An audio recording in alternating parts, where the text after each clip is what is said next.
Hello, this is the book review for the book Let Me Get This Off My Chest. It's a memoir from Tara Hopko. It's her personal experience of having breast implant illness. And this review is focused on my fellow lymphatic massage therapists and how reading this book will help them in their practice, helping clients after explant because they have breast implant illness. So this book review is going to be in 3 sections. First, I'll share some information, kind of biographical, about the author to kind of let you identify which potential clients of yours might benefit from reading this book and how you can benefit from reading this book yourself by listening to a wide variety of different voices of people who have experienced breast implant illness. And then second, we're going to go over the aspects of the book that I pulled out that really will direct us to improve our clinician presence and help us as lymphatic massage therapists improve how we help our clients after their plastic surgery. And then number 3, I will pull out some themes of this book. It's a very quick read. It's an easy read, but surprisingly, there were 9 different themes that I could pull out of this book that were very valuable for our education on knowing more about the lived experience of people with breast implant illness. So first, let's look at a little bit of the biographical information. Of course, I was excited to read this book because Tara is an OTA and I'm a massage therapist. I have friends that are OTs, so I was very excited to see a book that came from someone who was an occupational therapist. She is also a dancer and a competitive bodybuilder, and this competitive personality is something that I've seen in a few other books of people sharing their lived experience of having breast implant illness.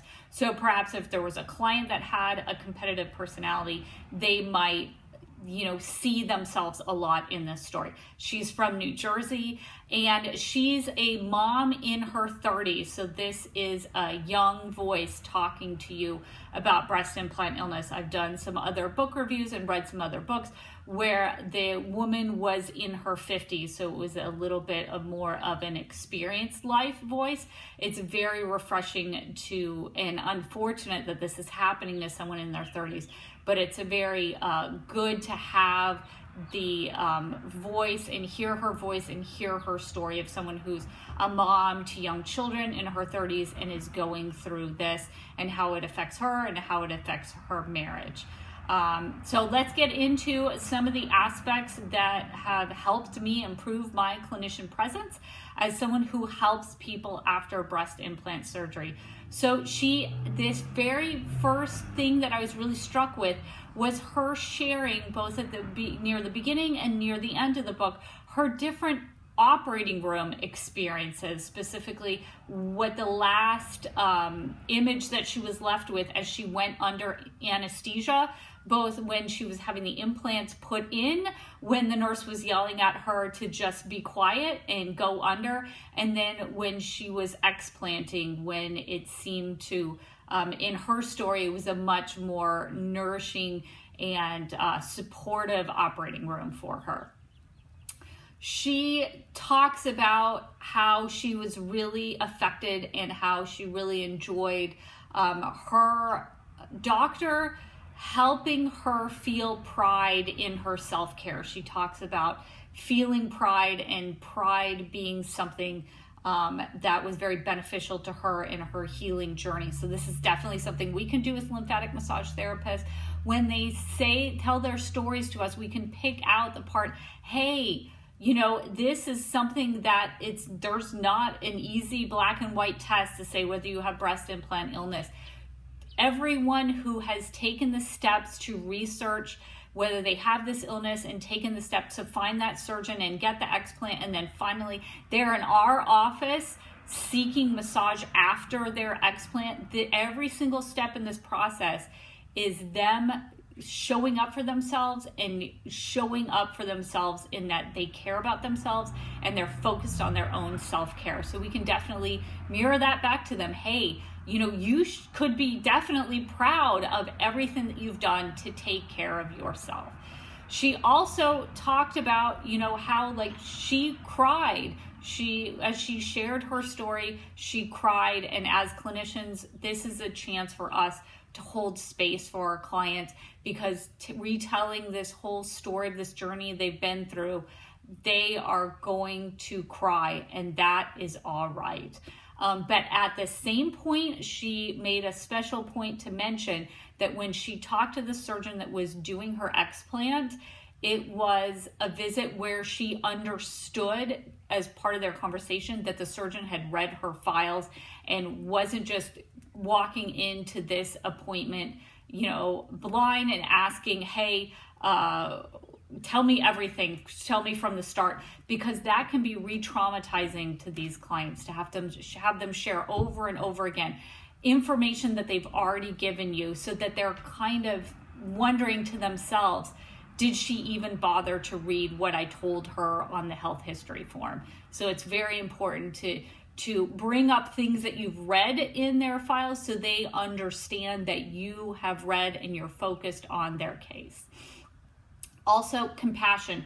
She talks about the two things that led her to decide that her surgeon, her explant surgeon, was going to be the one that she chose, was compassion and understanding breast implant illness. And that's why I spend so much time explaining the different theories about breast implant illness, sharing the different evidence about breast implant illness that's published in reputable journals in my class. I want the therapists that have come to me for continuing education on helping people after explant to know about breast implant illness, to understand breast implant illness. And she also talks about biofilms, that this was something that her explant surgeon told her, that there was biofilm around her implant. So if a client hears that from their explant surgeon and they're coming and telling you, I want you as my student to know what a biofilm is and know what that means. And then after the writing of this book, she has also been found out that she also has POTS. So I also explain POTS in the class. This is something else that the client will tell you, and that it goes along with breast implant illness. Many people who have breast implant illness also may have POTS, so it's something that you need to understand. And one of the things that's very interesting that she mentioned that I don't hear a lot elsewhere is that when she has flare-ups, when some symptoms return after she already had her explant, she sees that her lymph nodes are enlarged when she has flare-ups. So that's very interesting, especially interesting if you are a lymphedema therapist. That's an interesting thing and something I was very intrigued with when I read the book. So let's do part number 3, the themes. So many themes in this book for such a small book, an easy read. I loved how it showed that she really did some deep thinking about this journey of hers, that she was able to introduce so many different themes in the text.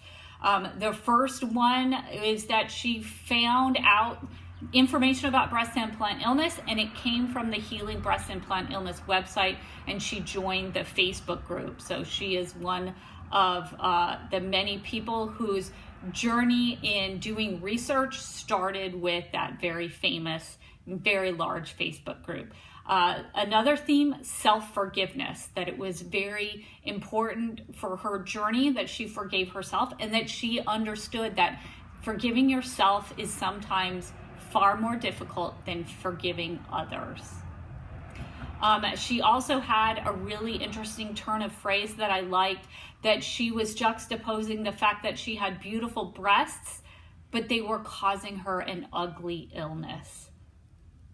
She also talked about her prayer life. She developed more of a prayer life as she was going through this breast implant illness journey, and she shares a very poignant scene with us of talking to her pastor and how her pastor helped to give her peace as she was preparing for her explant operation. So if you have someone who is looking for, hey, what kind of books can I read, and they have a Christian faith, this might be a good book to recommend to them.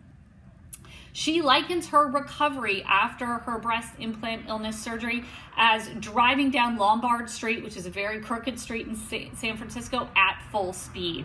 So this is again echoed in so many other books. That is not the moment you wake up from this operation, instantly your body is completely perfect and there's nothing else that you ever need to do. So she talks about her detox waves, her detox flares. She's very open with that information. She also talks about positive thoughts, and she shares how she has had positive thoughts and meaningfully thought of positive thoughts and positive affirmations before her surgery. She imagined a positive recovery after her plastic surgery, and that is echoed in my ears in a class I took with Peggy Huddleston, Prepare for Surgery, Heal Faster. And that is all about a protocol for doing this positive thinking and then having that help you recover faster from surgery. She also talks about how she's haunted by the reasons for implantation. So as you're going through the explant journey, as you're deciding to have an explant, many of these clients, you bump up against why are the reasons that you had the implants in the first place. And it's very important to know that as part of our client's journey, they are dealing with that, not only the physical pain and the explant, but also, you know, coming up against these reasons. Why did I get the implant in the first place? And then I'll finish it with a very wonderful theme that she had, is that her exercise goals changed from the beginning of the book, which kind of inspired her to get the breast implant in the first place, till now after she has explanted. And the exercise goals used to be so she would look better on the outside for her competitions, and now her exercise goals are to be more healthy inside and out. So this is a fantastic book. It's a quick read. It's definitely had the voice of lived experience from someone in her 30s from the Northeast. That's a mother, a young mother, and her journey from getting breast implants to finding out about what her symptoms are and getting to that explant experience, and then after her explant experience.